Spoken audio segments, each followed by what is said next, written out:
Assalamualaikum warahmatullahi wabarakatuh. Perkenalkan, nama saya Hasrawati. Saya mahasiswa PPG dalam jabatan tahun 2023 dari LPTK Universitas Negeri Yogyakarta. Saya mengajar di SMA Negeri 1 Sandai, Kecamatan Sandai, Kabupaten Ketapang, Provinsi Kalimantan Barat, Indonesia. Pada kesempatan kali ini, saya akan melaksanakan PPL Aksi 2 di kelas 10 dengan materi teori-teori masuk dan berkembangnya agama dan kebudayaan Hindu-Buddha di Indonesia.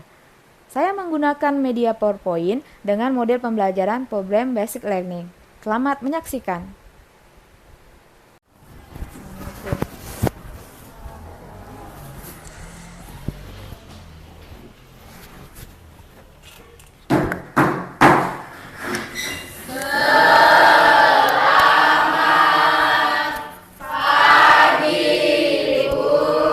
Selamat pagi, Assalamualaikum warahmatullahi wabarakatuh.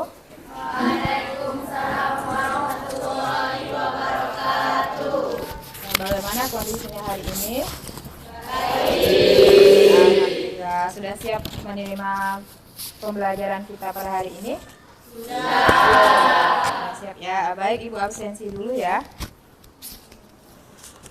Santa Finalia, Yuliana Gita, Widya Stuti, Vera Nur Alia, Laurentius Andre, Tegar, Sabriansa, Anissa, Satria, Anenta, Angga, Misi, Delita, Nisa, Dianti, Novi, Raden, Farel, Ahmad Arta, Sofiananda, Sakit, Sukirana, Vincentius Gianto, Reno, Rizkan, Sakit, Flora, Jin, Aluna Sagita, Alpa, Abiyanata, Alpa, Ira Juwita, Izin, Alin, Alpa, Tiara, Alpa. Di pembelajaran hari ini ada sedikit kata motivasi untuk kalian ya. Percayalah pada potensi diri kalian. Kamu bisa mencapai hal-hal hebat melalui belajar. Studi pembelajaran diagnostik non-kognitif silahkan dicentang atau di kolom di bagian mood kalian sesuai dengan mood kalian hari ini ya.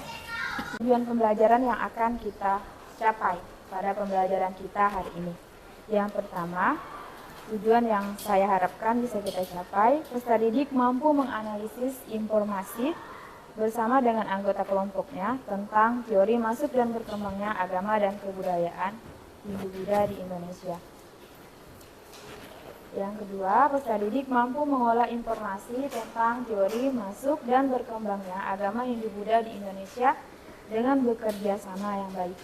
Yang ketiga, peserta didik mampu mengkomunikasikan hasil dari diskusi kelompok dengan penuh tanggung jawab tentang teori masuk dan berkembangnya agama Hindu-Buddha di Indonesia. Sebenarnya minggu lalu kita sudah pernah belajar tentang perkembangan atau lahirnya agama Hindu-Buddha. Ada yang masih ingat atau tidak? Angel? Lahirnya agama Hindu-Buddha. Agama Hindu mempunyai kasta dan Buddha tidak, Bu. Jadi saya ingin bertanya, bagaimana sih kehidupan bangsa Indonesia sebelum masuknya agama dan kebudayaan Hindu-Buddha di Indonesia? Oke, baik. Nah, jadi yang pertama kita mengenal sistem Dewa Raja, konsep Dewa Raja. Yang kedua kita mengenal tulisan dengan dibuktikan adanya prasasti-prasasti yang ditemukan di Indonesia yang berbahasa Sanskerta dan berhuruf Pallawa. Jadi ke depan jangan kaget, di sini ada suara saya, mohon maaf ya. Assalamualaikum warahmatullahi wabarakatuh. Selamat pagi dan salam sejahtera untuk kita semua. Pada pertemuan kita hari ini, kita akan membahas tentang materi teori-teori masuk dan berkembangnya agama dan kebudayaan Hindu-Buddha di Indonesia. Adapun alur tujuan pembelajaran kita pada hari ini melalui kegiatan pembelajaran dengan model pembelajaran PBL diharapkan yang pertama peserta didik mampu menganalisis informasi, yang kedua peserta didik mampu mengolah informasi, dan yang ketiga peserta didik mampu mengkomunikasikan hasil dari diskusi kelompoknya dengan bertanggung jawab tentang materi yang kita akan bahas pada hari ini. Adapun profil pelajar Pancasila yang kita akan ambil pada materi kita hari ini, yang pertama berkebinekaan global, yang kedua bergotong royong, dan yang ketiga kreatif. Pertama-tama kita akan membahas tentang lahirnya dan perkembangan agama Hindu. Agama Hindu diyakini lahir di India sekitar tahun 1500 sebelum Masehi. Para ahli sejarah meyakini bahwa bekas kota Mohenjo-daro, Larkana, dan Harappa, Punjab di lembah sungai Indus merupakan tempat di mana agama ini tumbuh dan berkembang. Agama Buddha berasal dari India dan kemudian masuk ke wilayah Nusantara. Adapun teori masuknya agama Hindu ke Indonesia, yang pertama ada teori Sudra, yang kedua ada teori Waisa, yang ketiga ada teori Ksatria, yang keempat ada teori Brahmana, dan yang terakhir ada teori arus balik. Yang pertama ada teori Waisa yang dikemukakan oleh Edwin Brown. Hubungan dagang antara Nusantara dan India diawali sejak tahun 1 Masehi. Hubungan perdagangan ini diikuti dengan hubungan kebudayaan seperti agama, sistem pemerintahan, dan sistem sosial budaya. Kelebihan teori Waisya adalah sumber daya alam yang sangat banyak di Nusantara membuat para Waisya tertarik untuk berinteraksi jual beli di Nusantara. Adapun kelemahan dari teori Waisya adalah para pedagang yang termasuk dalam kasta Waisya tidak menguasai bahasa Sanskerta dan huruf Pallawa yang umumnya hanya dikuasai oleh kasta Brahmana. Adapun teori selanjutnya itu teori Ksatria. Abad kedua Masehi, kerajaan-kerajaan di India mengalami peruntuhan.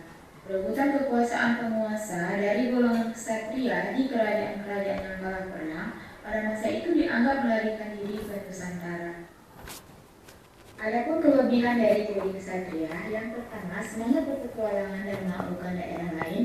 Yang kedua, ksatria dijanjikan akan diberi hadiah apabila menang. Yang ketiga, ksatria ini membangun koloni-koloni yang akhirnya berkembang menjadi kerajaan dan menjalin hubungan dengan kerajaan India. Yang keempat, pada abad kelima, banyak para ksatria yang melarikan diri karena perang. Adapun kelemahan teori ksatria, yang pertama, tidak adanya bukti tertulis bahwa telah terjadi kolonialisasi oleh para ksatria Hindu yang berasal dari India. Yang kedua, ksatria tidak menguasai bahasa Sanskerta dan huruf Pallawa. Yang ketiga, tidak ditemukan prasasti bahwa Nusantara pernah menjadi daerah taklukan India. Berikutnya ada teori Brahmana. Menurut teori ini, para Brahmana dan biksu di India datang ke Indonesia atas undangan para kepala suku setempat yang tertarik untuk belajar agama Hindu.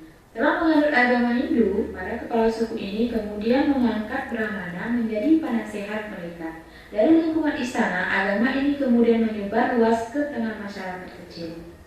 Adapun kelebihan dari teori Brahmana, agama Hindu adalah milik kaum Brahmana. Prasasti Nusantara yang pertama menggunakan bahasa Sanskerta. Upacara penobatan kepala suku di Nusantara dilakukan oleh Brahmana dengan membawa kitab Weda ke Nusantara. Raja juga meminta Brahmana untuk mengajar di lingkungan istananya. Adapun kelemahan dari teori Brahmana, yang pertama bahasa Sanskerta merupakan hal yang sangat sulit. Yang kedua, seorang Brahmana dilarang untuk menyeberangi lautan, apalagi meninggalkan tanah airnya.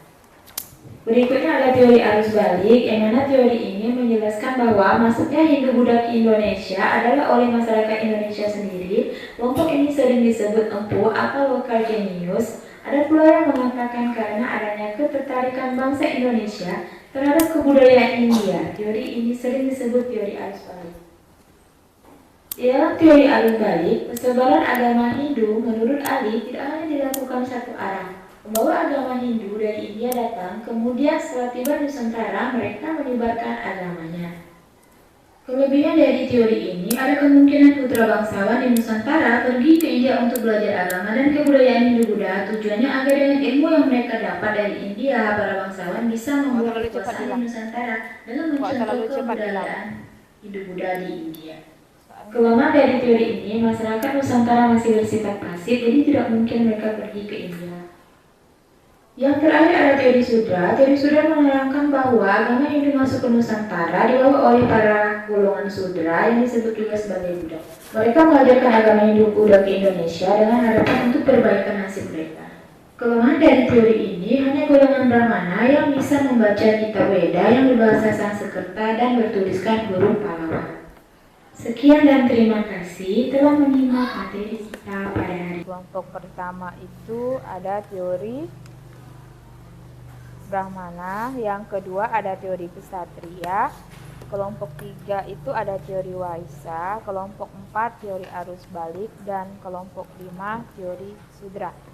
Di situ ada LKPD yang saya bagikan, lembar kerja siswa dan bahan ajarnya. Jadi ada materi juga. Terus buku paket kita, yang ambil buku paket belum datang ya? Udah dibagikan. Jadi sebelum melaksanakan diskusi kelompok, saya berikan arahan dulu. Ada pertanyaan di LKPD nanti yang akan kalian jawab, yang harus kalian jawab di selembaran. Mana LKPD-nya? Coba angkat LKPD-nya masing-masing. Saya mau lihat. Tentunya ada yang hilang dan lain sebagainya. Akan melaksanakan diskusi kelompok, yang mana waktunya itu maksimal 15 menit satu kelompok.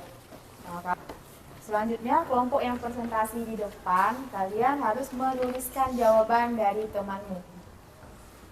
Pertanyaan salah. Jadi temanmu bertanya, seperti biasa, yang maju ke depan itu kenalkan kelompoknya, dari kelompok berapa, nama teman-temannya, siapa-siapa saja. Kan kalian ada berlima kan?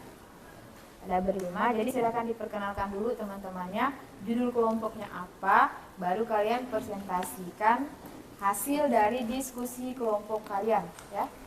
Nah, setelah presentasi hasil dari diskusi kelompok, silahkan berikan kesempatan kepada teman-teman yang ingin bertanya atau menanggapi dari hasil diskusi kelompok kalian. Nanti kalau yang bertanya itu silahkan dicatat saja pertanyaannya. Kalau misalnya debu saya langsung bisa jawab, langsung mau dijawab sama siapa, nggak apa-apa, langsung jawab saja. Ya, diskusikanlah bersama kelompok kalian teori mana yang paling relevan dan tidak relevan. Nah, di situ ada, di atas saya tampilkan saja. Ini udah ketemukan? Ini LKPD diskusi kelompoknya. Ini ada tujuan pembelajarannya. Cek.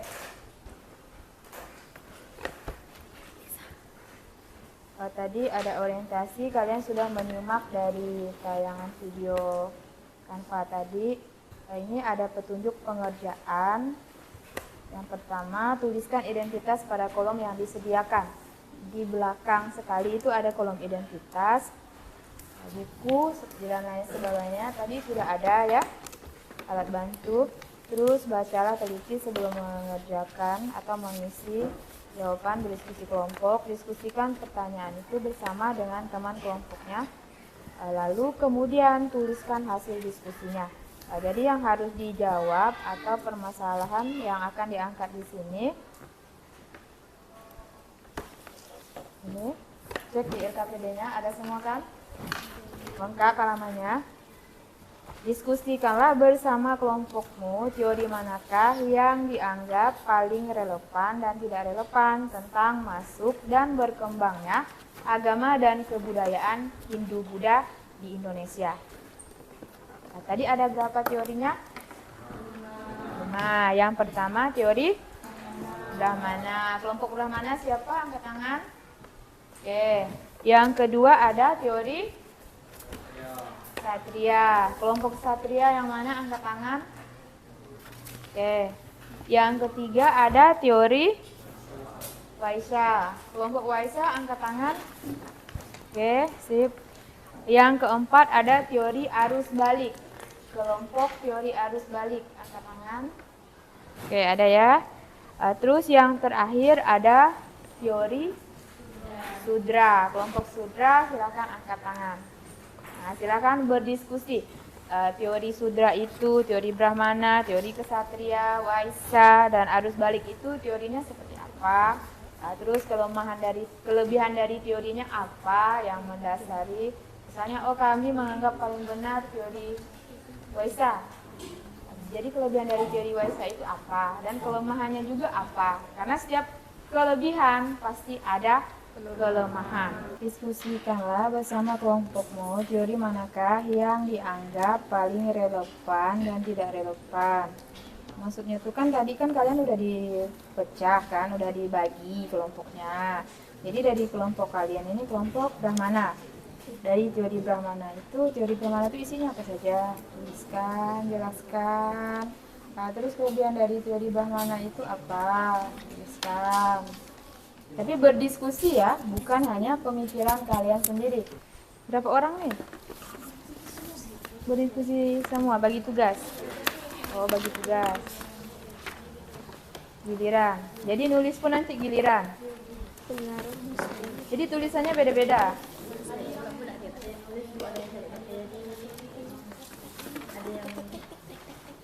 Ada yang apa itu? Ada yang melamun. Oh. Siapa tahu ada yang bantu doa. Semoga diskusi kelompoknya berjalan lancar. Dah ada yang selesai? Nih, ada kesulitan tidak? Masih diskusi? Oke. Apa? Hah? Yang ini enggak? Yang diisi di bagian belakang. Ini apa? Oke. Enggak apa.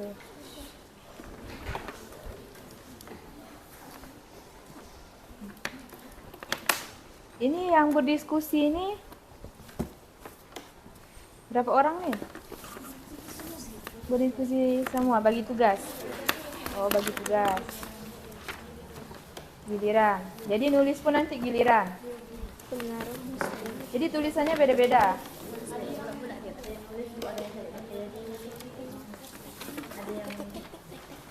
Ada yang apa itu? Ada yang melamun. Oh. Assalamualaikum warahmatullahi wabarakatuh. Waalaikumsalam warahmatullahi wabarakatuh. Selamat pagi teman-teman. Pada kesempatan kali ini kami dari kelompok 2 akan mempresentasikan hasil diskusi kami. Sebelum mempresentasikan, perkenalkan kami untuk memperkenalkan diri. Perkenalkan, nama saya Dianti Sahia. Nama saya Sukirana. Saya Beltania Novitanesa sebagai pemateri. Saya Tegar Takwa Perdana Putra. Saya Vincentius Gianto. Baik teman-teman, sekian dari perkenalan kami dan saya persilahkan teman-teman saya untuk menjelaskannya. Teori kesatria.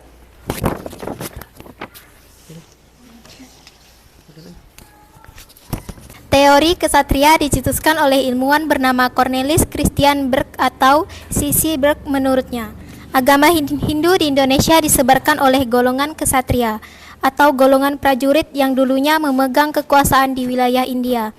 Di dalam agama Hindu, kesatria merupakan kasta kedua yang kedudukannya di bawah kasta Brahmana.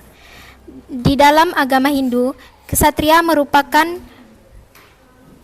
kasta kedua yang kedudukannya di bawah kasta Brahmana. Menurut para ahli, persebaran Hindu di Indonesia terjadi akibat pergolakan politik yang terjadi di India, yang menyebabkan runtuhnya kerajaan-kerajaan di India.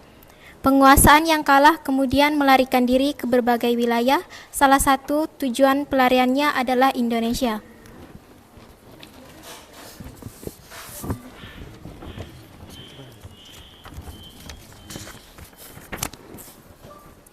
Kelebihan teori kesatria.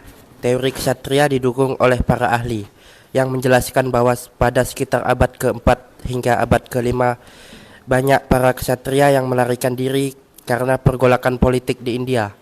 Para kesatria yang melarikan diri kemudian mendiami wilayah Indonesia, mendirikan perkumpulan atau komunitasnya sendiri hingga berkembang menjadi sebuah kerajaan. Di samping itu, ada beberapa poin yang menjelaskan terkait kelebihan dan dari teori kesatria. Hipotesis kesatria diperkuat dengan cerita Panji yang berkembang dalam masyarakat Indonesia, yang memperlihatkan adanya proses penaklukan daerah Indonesia oleh para ksatria India.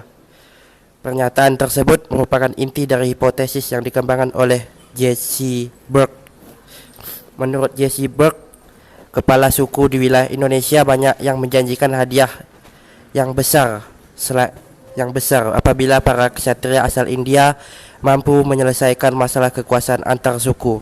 Selain itu, ilmuwan L. Moines berpendapat bahwa para golongan ksatria dari India kebanyakan berasal dari keluarga kerajaan. Karena pergolakan politik, mereka kemudian melarikan diri hingga ke Indonesia dan mendirikan sebuah pemerintahan baru yang masih melakukan hubungan dengan India.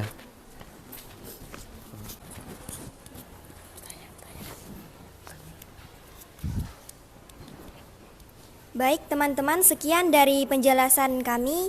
Bagi teman-teman yang ingin bertanya, kami persilahkan.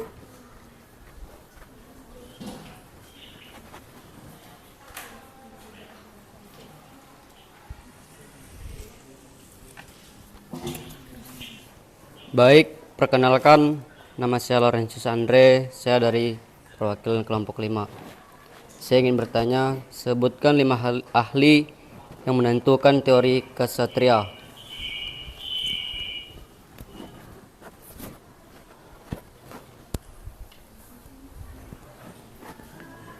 Baik, terima kasih kepada Andre yang sudah memberikan pertanyaan. Saya persilahkan kepada teman saya untuk menjawab.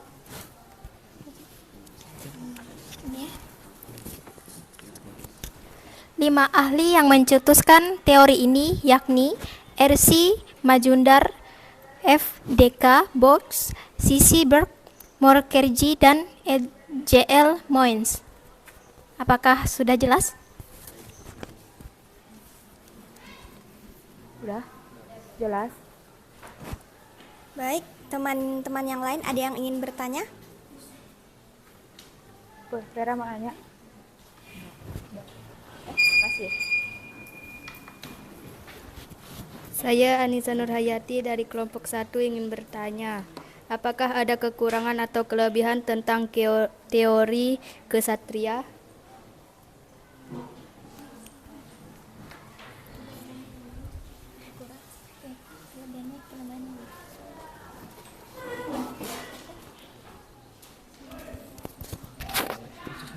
Kalau kelebihannya sini jadi kan kelemahannya semua.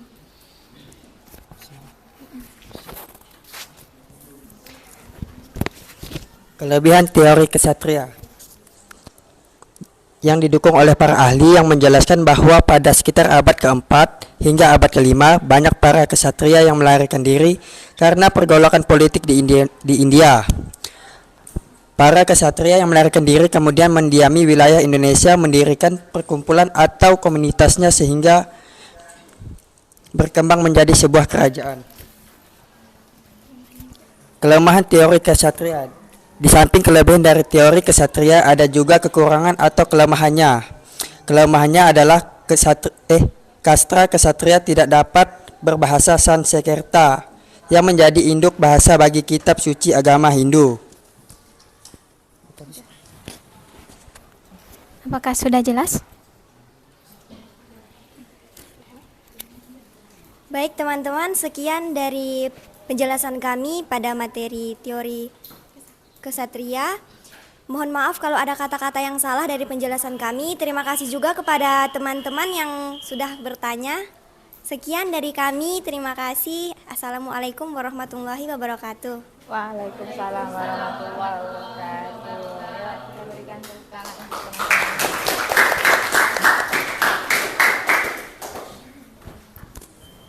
Nah, terima kasih untuk kelompok-kelompok yang sudah presentasi.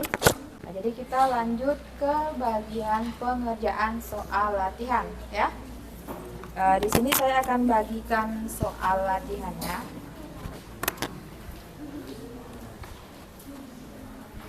Di sini sama ya kayak tadi.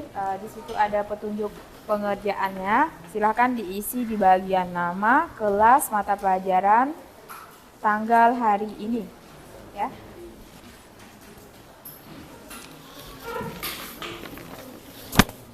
Dan untuk menjawabnya ini pilihan ganda, soal pilihan ganda silahkan disilang atau dilingkari di bagian pilihan yang kalian anggap paling benar, yaitu di A, B, C, D, E-nya.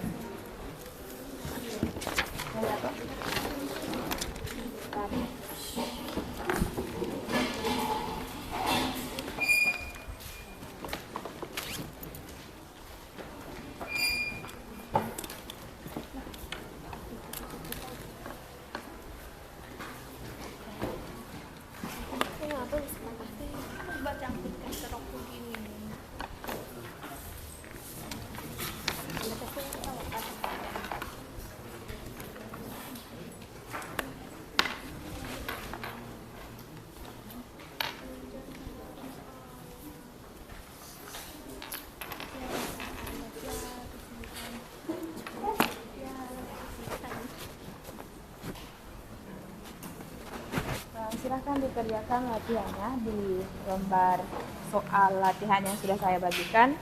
Jangan lupa silakan diisi nama, kelas, mata pelajaran, hari, tanggal, hari ini.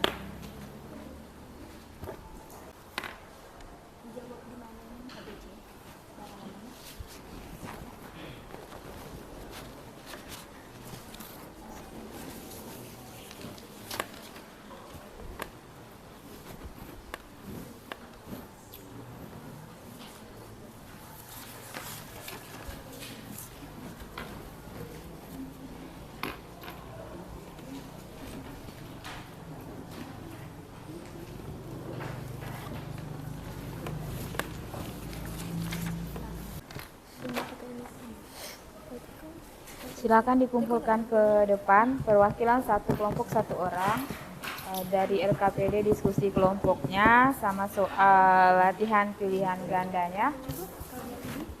Terus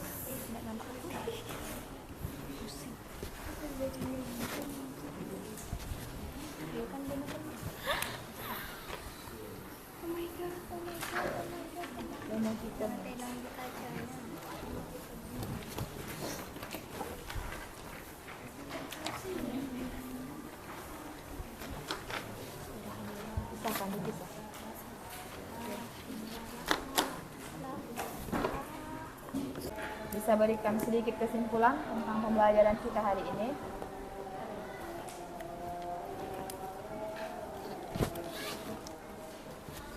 Untuk mewakili teman-teman yang lain. Biasanya Santa paling cepat selesai. Oh.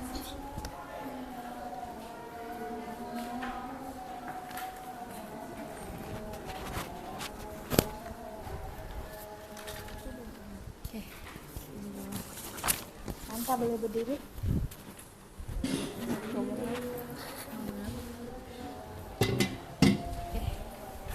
Baik, menurut saya pribadi untuk pembelajaran hari ini tentang teori masuk dan berkembangnya agama dan kebudayaan Hindu-Buddha di Indonesia. Menurut kesimpulan saya sendiri, teori masuknya Hindu-Buddha ke Indonesia dengan para ahli yang memiliki perbedaan pendapat dan terkait proses masuknya agama Hindu-Buddha ke Indonesia. Perbedaan tersebut kemudian memunculkan sejumlah teori seperti teori Ksatria, teori Waisa, Brahmana, teori Sudra, dan teori arus balik. Di sini juga saya pribadi bisa memahami dan tahu apa itu teori Ksatria, Waisa, Brahmana, Sudra, dan arus balik, dan bisa membedakan juga apa itu teori-teori tersebut. Cukup dari saya pribadi, sekian dan terima kasih. Baik ya, tepuk tangan untuk Santa. Terima kasih Santa sudah bisa merefleksi. Jadi seperti yang dibilang Santa ya, setelah mempelajari tentang teori-teori masuk dan berkembangnya agama dan kebudayaan Hindu-Buddha di Indonesia, kalian bisa memahami teori-teori ini ada kelemahan dan kelebihannya masing-masing. Dan untuk pertemuan berikutnya atau minggu depan kita akan membahas tentang kerajaan-kerajaan yang bercorak Hindu-Buddha di Nusantara.